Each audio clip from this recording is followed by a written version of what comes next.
iHeartSEC. I'm your host, Joe Bombo. Make sure you follow us on all social media platforms at Bombo ENT Group. Well, we're going to do something different this week. And we're going to just have a conversation. Let's talk ball. You know, here we are halfway through the season. And we've been doing this series, We'll Know Who They Are When. And throughout the weeks, we've talked about different teams. Yes, we're just coming into this week. And, of course, the team that's going to be featured this upcoming week will be Mizzou. See, because we've seen some good from Mizzou, and we've seen some bad from Mizzou. And for the most part, I feel like we might know who this team is. And maybe the fact that they played so many games at home during the regular season, I believe this is actually they had their first step out of Columbia last week, I want to say. Let me double check on that. But I'm pretty sure last week was their first week that they actually played outside of Columbia. If you bear with me for a second. And it's how we're going to do this, because I want to just have a conversation and address things in my natural thoughts. I haven't had time this week to really sit down and dissect the games as much as I want to and have a concise conversation. So we're going to do it this way. But I'm pretty sure Mizzou played 8 weeks at home. And if I'm not mistaken, yes, Auburn was their first trip that they actually made outside of the state of Missouri, which shows you how their schedule is being sort of catered to their success. Yeah, and we've had this talk about the running back dominance, the running game dominance in Ahmad Hardy, and his performance has been pretty impressive. But if we look at the last 2 weeks against Alabama and Auburn, we can see that his numbers did regress. So that is honestly the full thought process behind this whole we'll know who they are when. Because when you have the whole concept of the season and the whole season in front of you, some people get caught up in the week-to-week games and the performances from players week to week.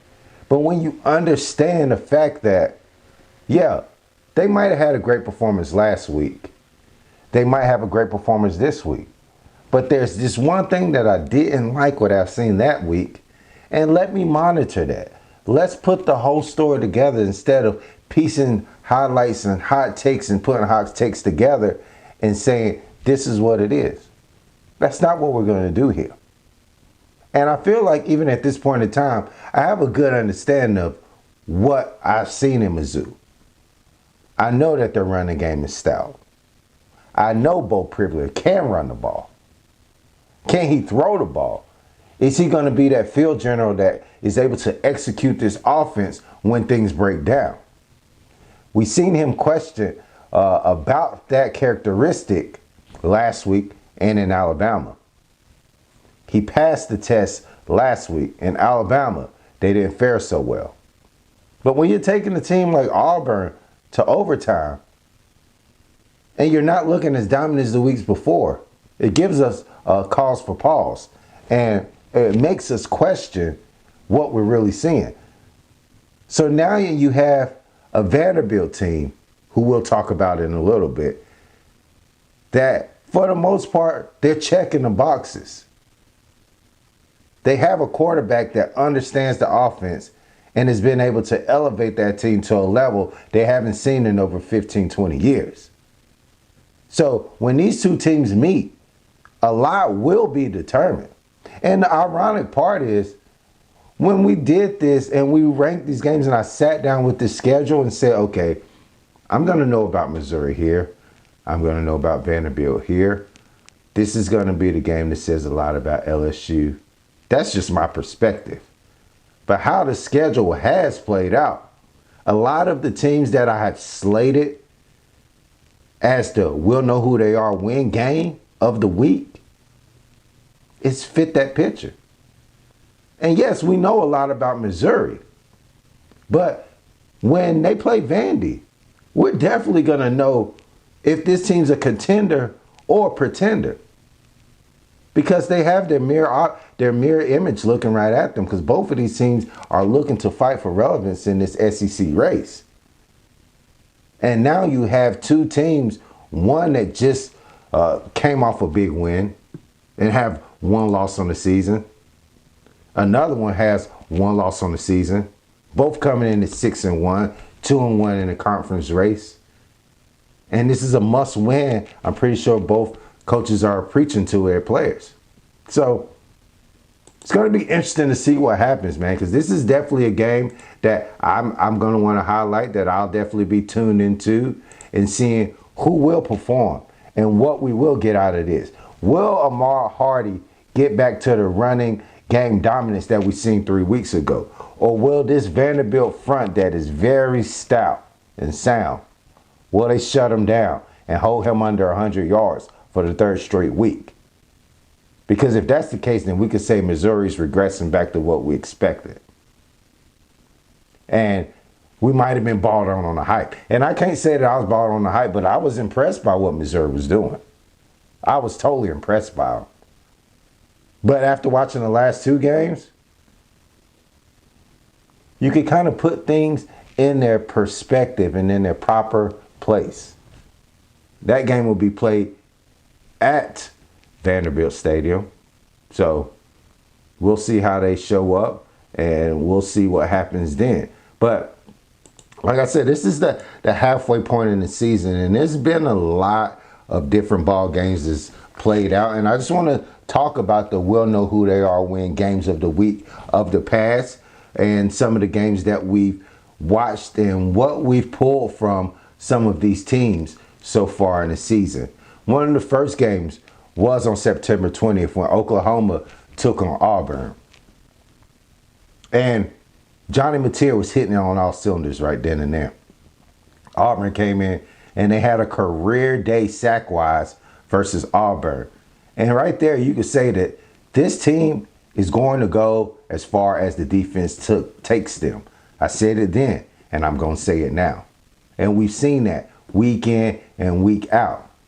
The offense still has some kinks they need to work out. And if Johnny Mateer could get back healthy, it's going to only help this team. But even with a healthy Johnny Mateer, they will depend on this defense to get them going. So we know who exactly Oklahoma is. They're a team with a good quarterback, a solid quarterback that has a great arm, but they're only going to go as far as that defense takes them because the running game is not reliable. The receivers on the outside are and they use Mateer's legs to extenuate and to extend that running game, and they rely on that defense to keep them in games and lower the scoring efforts from their opponents. On September 27th, we looked at Auburn as they took on Texas A&M. That was the following week after Auburn took on Oklahoma. And the whole premise behind that was they had this gauntlet of a schedule. They were going to Oklahoma, then they were sandwiched in between Auburn and Texas A&M, and then they would play Georgia. How would they handle that pressure cooker? It hasn't looked good. Jackson Arnold is not the answer. And at this point in time, I can safely say Jackson Arnold doesn't look like a Division I quarterback. And I'll say it as it is. FBS quarterback. Power 5 quarterback. Maybe, well, at least Power 4. Maybe Power 5.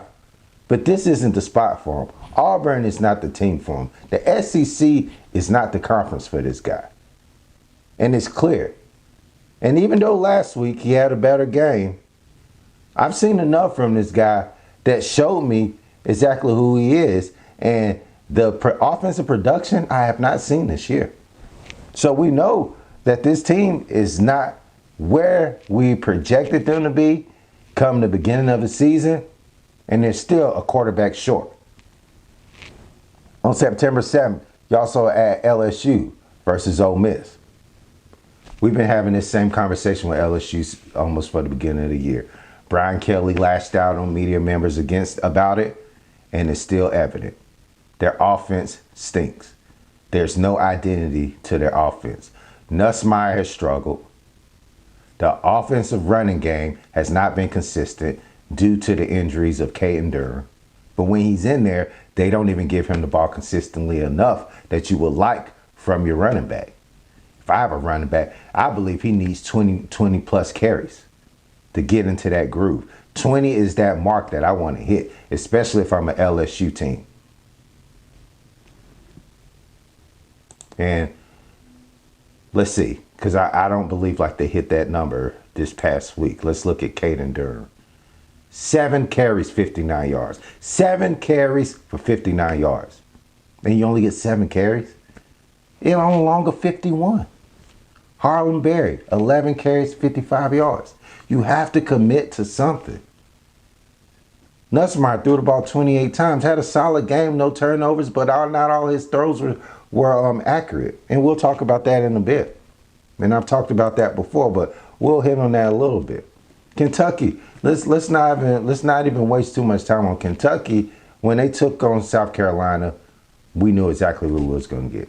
This Kentucky team isn't good this year, to be honest with you. They don't have a quarterback. They went from Calzada to Cutter Boley, and neither one of them have showed up. This Kentucky offense, with that $5 million that they got in NIL, it's hard to make that stretch. We all know they're a basketball school. September 7th, 27th told us something that September 1st could have told us. And that's just the bottom line when it comes to Kentucky. Then we went on to October 4th. The big matchup between Texas and Florida. Oh, it told us a lot. I expected Florida to win that game. It told us a lot about Texas, too. Yeah, their defense is good, but their offense is very suspect. Their quarterback play is very premature, in a sense to say.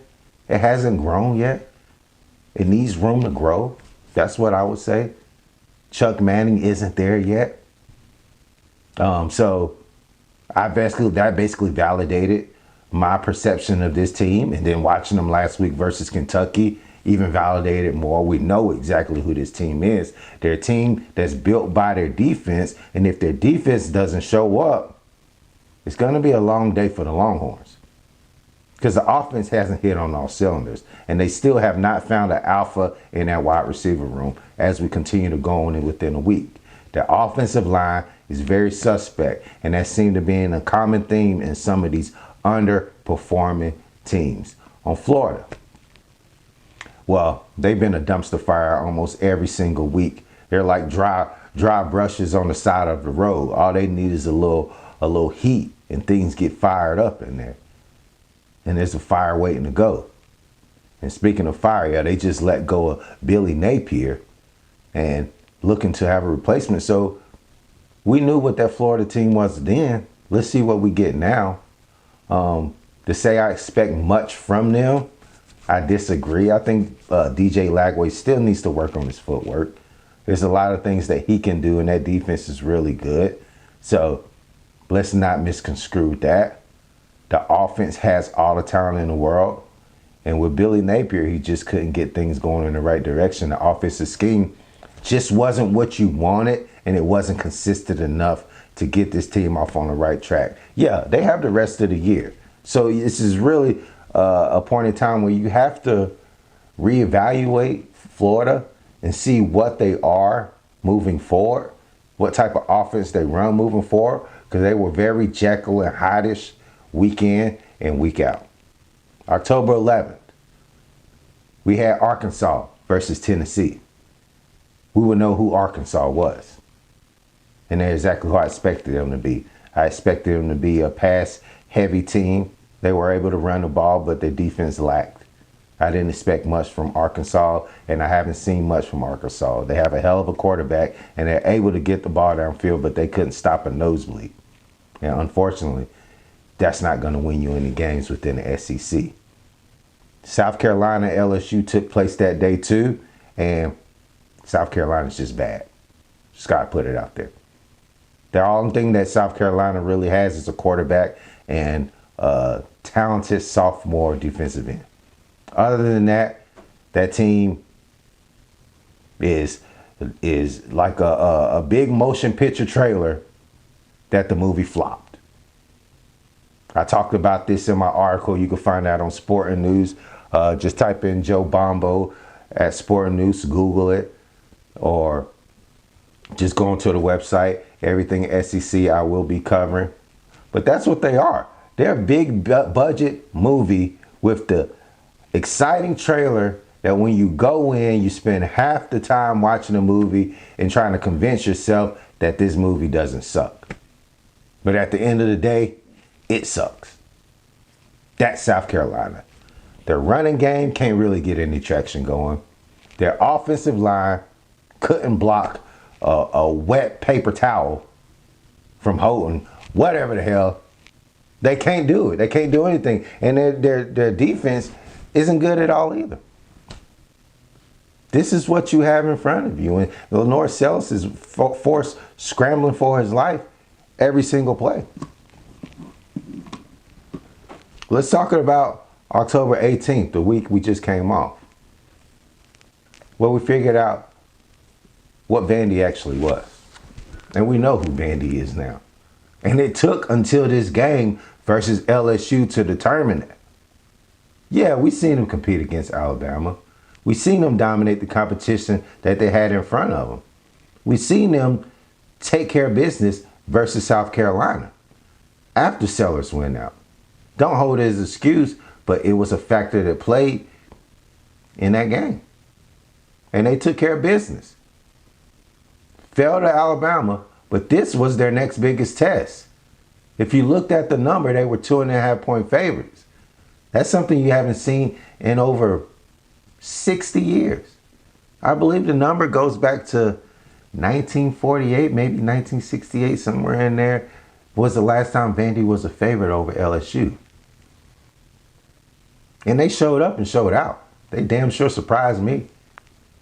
Though I don't believe in this LSU team at all, and I'm going to put it out there. I don't believe in this LSU team. Check the records from the beginning of the season. We've been talking about this. LSU, I expected them to at least show up for this game. I seen them as a scalded dog that was backed into the corner, and you expected them to fight and put up a hell of a fight. That's not what we got. We got an LSU team that seemed more lost in motion and more still trying to figure it out at this point in time in the season. But unfortunately, we don't need any more time to figure you guys out. We know exactly who you are. And it's like Brian Kelly's going through this coaching midlife crisis right now. He just can't seem to get right. He went from offense that could get the ball down the field, run the ball, pass, this offensive guru, to coming to LSU, getting everything he wanted, the recruiting bed, the financial boosters behind him. You don't need the academic standards of Notre Dame. You have everything.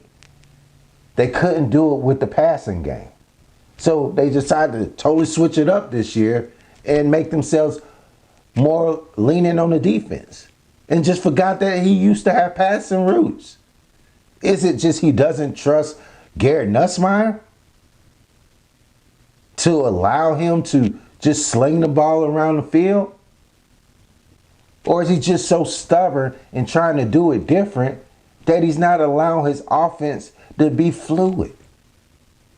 And that's what he needs, is a little fluidity. To be willing to bend and stretch and adjust week in and week out according to the game plan and the team. It's like he's going through a coaching midlife crisis. And if you look at Vandy, they're led by this quarterback. And this quarterback is very transcendent. They took care of business convincingly. Anytime they needed a play to be made, Pavia made the play. And they made this LSU defense that was vaulted as one of the best in the nation for the first 3-4 weeks. They made them look pretty average. And yeah, we could say they had injuries, but it was just weeks. It wasn't like they were missing 3 or 4 starters from their lineup. And weeks is very important. But hell, last year, they didn't even have Harold Perkins when they came into this game.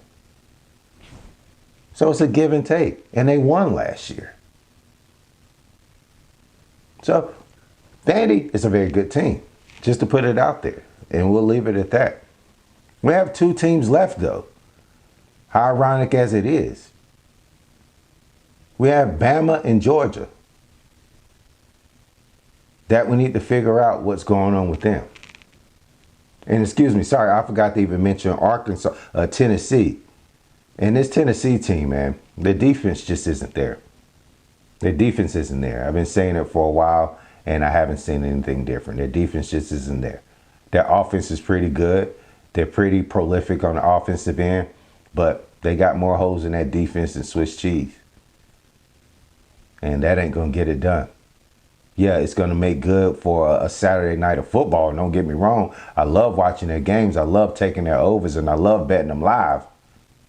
But when it comes to winning and competing for championships, that defense not going to get it done. Bama and Georgia, some of the 2 teams we got left. Bama, they'll take on LSU on October the 8th. That's the date that I have set that we'll know who Bama is. Yes, I know they're a good team. I know they've been on a winning streak, but there's a system, and we got to let things play out and see how they go forward. UGA, October 15th, a week later, they play Texas. I don't know if that's going to be such the game we expect, but I'll say that it still is fitting the trajectory because the simple fact that Texas should have grown by then. And the Texas team that we see in November the 15th and November the 8th for Bama. But the team we see in November the 15th, that should be a Texas team that is either trying to compete for a college football playoff spot. Even if they're not doing that, they should know much more about themselves and they should be more confident in their offensive scheme. All right. So, going to take a break there for a second. Make sure you guys hit the like button, share, subscribe. Follow us on all social media platforms at Bombo ENT Group. We'll be right back. So just going back on these games this past week. And if looks could tell the story versus Ole Miss and Georgia. Watching that game, you could see Lane Kiffin. There's a point in time during the end of the first half, where Georgia wasn't able to convert, and I believe they had to kick a field goal. And you could just see Lane over there pumping his fist. Just like, yes. Even throughout that game, you could see moments of emotion that he was showing that made you believe that they had this game. I agree. I thought they had the game. 9 in the first quarter. 9 in the last quarter, fourth quarter. They were dominating this game for the most part. But that Georgia team's tough, man. You know, regardless of how bad their defensive line and offensive line might play at times, when they need to get the job done, they got the job done. I seen a Georgia defensive line that was able to get pressure on Trinidad Chambers the last 3 drives that they had in that game. And I was quite surprised at what I was seeing, because that's not the defensive line I seen before. And that's the thing, though. When it comes to talent and you're not thinking and you let talent take over, that's when you get those results. That's when you get players playing at their utmost ability, when they're not thinking about it and you just got to go get the quarterback. That's the best I've seen this defensive line play for Georgia. And if they continue that, they will compete. And they will flip my perspective of them moving forward. So I was encouraged by the end of that game, especially watching Gunnar Stockton and how he's playing, they're starting to let him use his legs more. That's what they have to do. They have to let Gunnar be a runner. And on the Ole Miss end, a lot of people say that they didn't expect this game to be a shootout. I had the over. I hit it at 56, and it started at 53. This Ole Miss team has been the team that let Kentucky put close to 30 on them. They let Arkansas run up and down the field on them. Why wouldn't Georgia be able to do that? Their pass rush isn't there. Georgia pass rush isn't there. These quarterbacks will have all day back there to throw the ball. That's the thing that I believe was going to hurt Georgia when they played Alabama. They couldn't get a pass rush. And you let Ty Simpson sit back there and scan that defense left to right, you're going to get picked apart. So I'm not surprised by what I've seen from either team. I am surprised by the productiveness of Zach Branch. I don't know if it's because Kobe Young went out, but I like what we were getting from Zach Branch. And that's what you want to see from a Georgia team. You want to see this team grow each and every game, and that's what Kirby tends to do. Mike Bobo has to let go of this offense and let this offense just fly.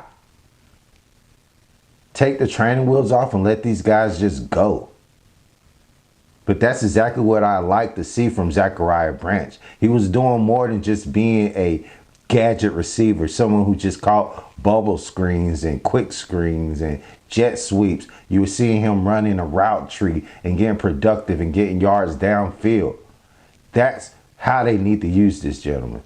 They have so many weapons around this team, from Zachariah Branch to Jeremiah Bell to Dylan Bell to now Lawson Luckley, Landon Humphreys. They have so many guys step up week in and week out to show you this team has talent. They just got to put it all together. So I'm definitely encouraged by that game. I'm surprised that they pulled out, but kudos to Georgia, man. They're coming along. The jury's still out on that defensive line, though. I still want to see more from that defensive line because they need to get some kind of pressure consistently. They're not creating as many turnovers as they've done in years past. And you're going to have to rely more than C.J. Allen on that defensive end to make plays. Now that Napier is gone from Florida, we have to ask the question, of course, who's the next Florida coach? And everyone's looking at that guy down there in Oxford and Lane Kiffin. Yeah, it sounds good. And I really think Lane Kiffin will be great.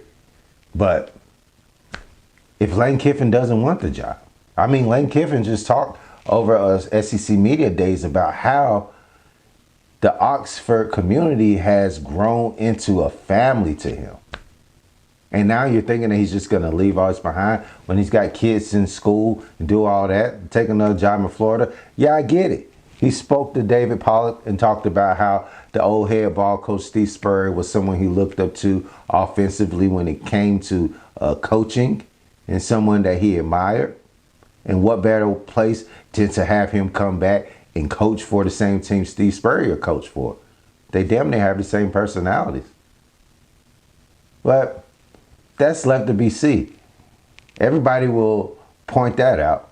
But I got to have a different guy in mind. James Franklin. I don't think Franklin will fit. I don't know if his mentality and his culture, his personality is what the SEC is about these days. And I don't know if the Gator faithful will grasp onto him. And quite honestly, he had 12 years in Penn State. And I say we because I'm a Penn State fan, we never competed on that level to say that we could win a national championship. So in a sense, you could say that he underachieved in a bit. I don't think that's going to get the Gator fan base going. Yeah, Marcus Freeman's a very sexy hire. Marcus Freeman could fit in anywhere. But is Marcus Freeman going to be willing to take that job? How does that work out? I've seen Marcus Freeman recruiting base everywhere. But does Marcus Freeman really want that? Eli Drinkwitz, I've heard the conversations about him. Eli, okay, it could possibly be a good fit. I'm not going to knock on it. He's done really good things at Missouri. Really good things at Missouri. How does that transition to Florida? How does his recruiting base transition to Florida? Some people say, I was listening to On 3 and they were talking, and then one of the guys said how Drinkwitz is a program builder. Florida doesn't need to have a program built. They need someone that's going to take them to the next level. Outside of an SEC championship appearance, I don't know what level Drinkwitz has that says too much. So if you're going to go that route, I got a guy. And it all started on October 6th when Florida lost to South Florida. And that coach on the other side was Alec Golish. Young up-and-coming coach. Has a proven track record as far as what he's done in South Florida and turning that program 7-6 the first 2 years. And now he's a 6-1 this year. Establishing a recruiting base within Florida. So you're not pulling some guy into Florida that hasn't recruited the area.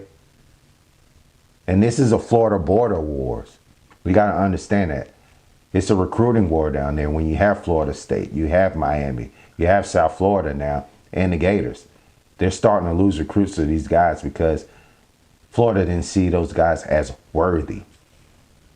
Florida State possibly might be losing their coach in Mike Norvell if they decide to pivot and go a different route because they've seen them plummeted after that big win that they had versus Florida State. Miami just lost this past weekend. No one has established the dominance within Florida in a while, and it's up for grabs. Why not take from within?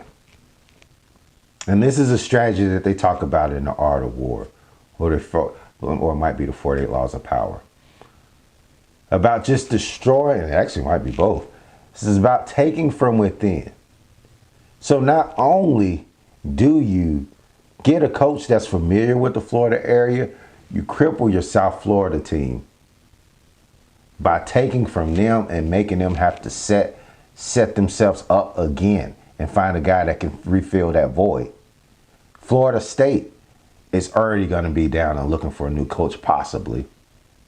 So they're going to be restarting their calendar. And the only team you have that seems to be stable right now is Miami. And Miami's Miami. I mean, Florida is Florida and the Gators. Those are two prominent programs. Which route do you go? You really only have them, and you cannot lay it down. You cannot lay down to that Miami team. So by getting Golish, you do a lot of things that can help sustain your program and give it a new feel without going too far outside the box.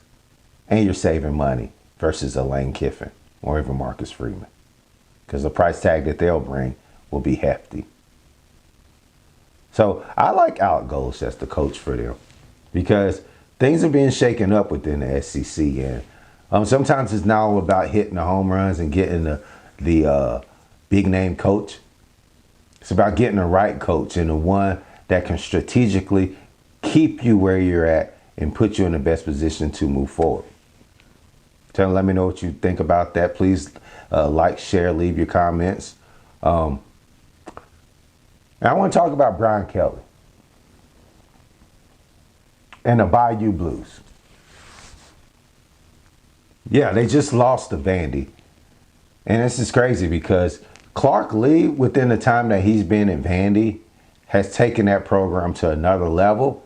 And in that same time that Clark Lee was in Vandy, Brian Kelly has been at LSU.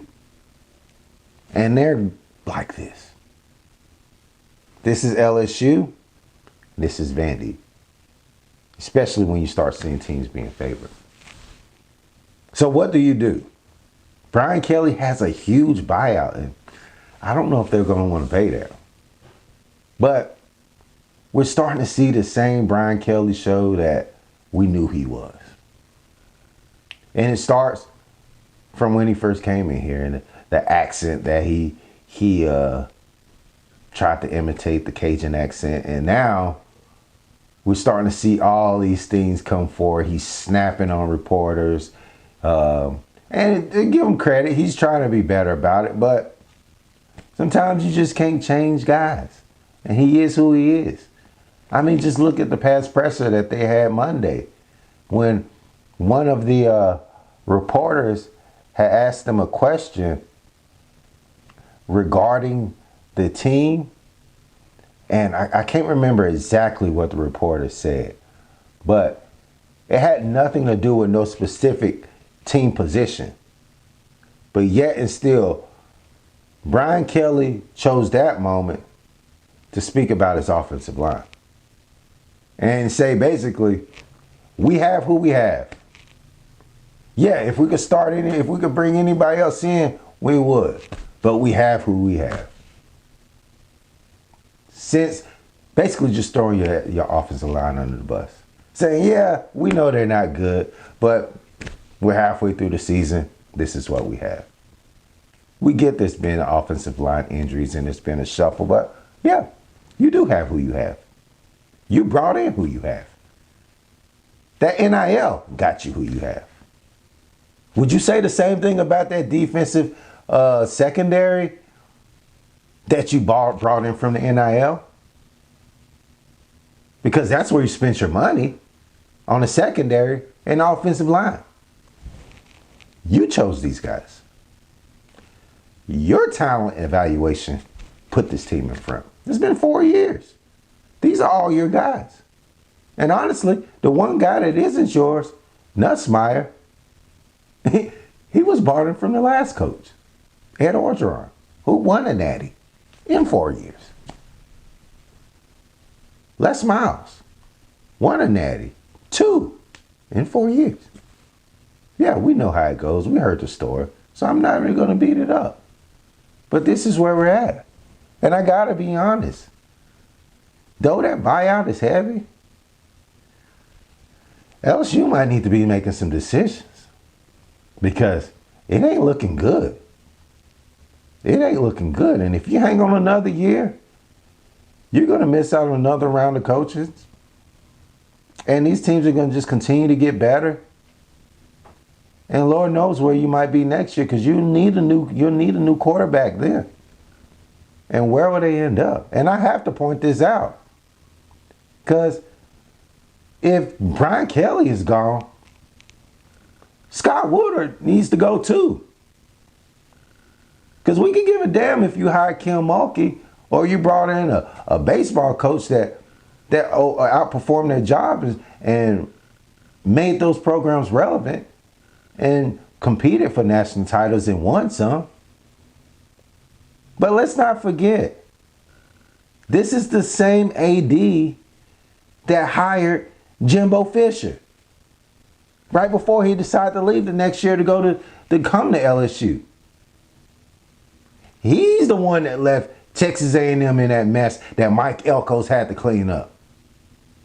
He's the one who decided to give Jimbo Fisher that $100 million contract that now they'll be paying out for Lord knows how long. He's the one who decided to make that move. Scott Woodard. So let's not forget about that. He's the one that brought in Brian Kelly. When we already knew these things about Brian Kelly. And not only did we know these things about Brian Kelly and knew these characteristics, you decided to give him the big contract that you're sitting on now that makes it hard to let him go. So why should he not eat some of the blame pie in this?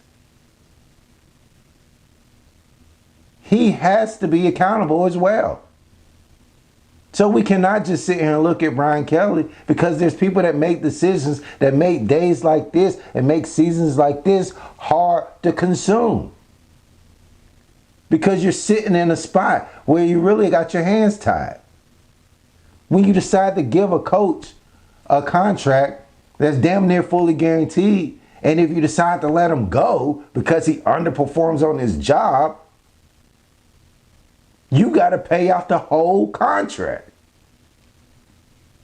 Make it make sense. And then you got an Aggies team that is top 3 in the nation now. After they let go of Jimbo Fisher, they brought in a more competent guy.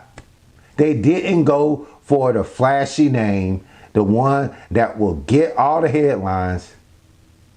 They brought Mike Elko in the back door in the middle of the night from Duke. And solidified that program, doing it the way that you want to do it. He didn't go get a big name. They did it the more mature way. And yeah, we know Texas A&M could falter at any moment, but the Texas A&M that I've seen, I don't know if that's the case. Because this is a Texas A&M team that's one of the best in the nation on third down. One of the best in the nation. That have had defensive pieces just come out of nowhere. I'm not going to say come out of nowhere because they've always had the talent, but have blossomed each and every game. And I don't even know if they played their best ball yet. Defensively or offensively. I mean, they literally just lost Le'Veon Moss 2 weeks ago. And then you have Ruben Owens come in and hit the ground running. Literally. Didn't miss a beat. And then you come in this last game, and when they need it the most, when they're playing an Arkansas team and it's a shootout, they give the ball to E.J. Smith and he pounds it. Pounds it. This is E.J. Smith that's been on this team for several years. They came in from Stanford. Under Mike Elko. And arguably, this is, outside of Notre Dame, this is probably one of the best running back rooms in the nation. And they're proving it week in and week out. With Moss out, you've had Ruben Owens dominate over the past couple weeks. You bring in E.J. Smith in there, and he's just running through tacklers and just carrying the defense on its back to the end zone.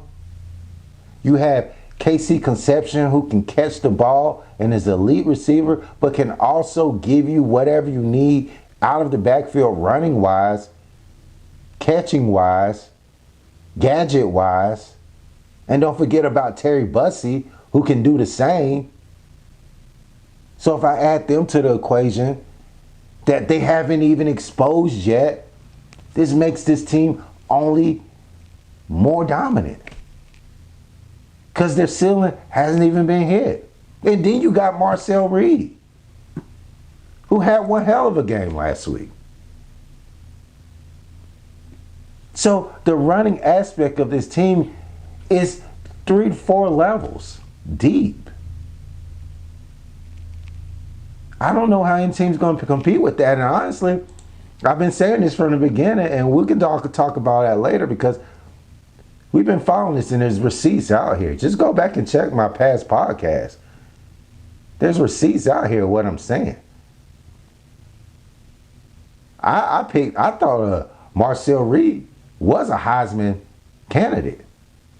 This was 3 weeks ago before they played Notre Dame, 3 to 4 weeks ago. I said it. I tweeted it.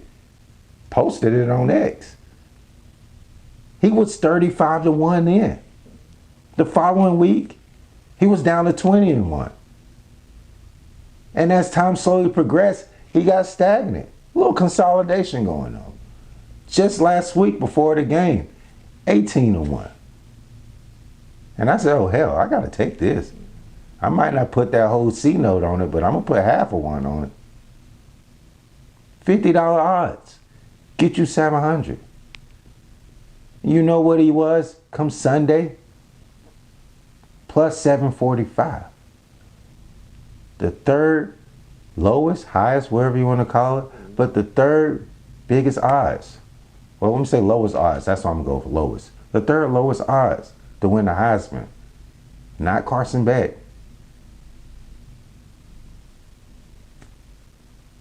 Not Julian Sagan. Not Chuck Manning. We have receipts, man. So, as we look into this week, we got a big game. Vandy taking on Mizzou. We'll definitely know what Mizzou team that we have then. And I got a feeling that this will be a high-scoring game. So I'm putting it out there. If you like to put a little something on the line. That's where mine would be at. I feel like this would be a high-scoring game. Guys, make sure you comment, like, subscribe, please. Like the video, share the video, subscribe to the channel, and let's keep the conversation going however you feel.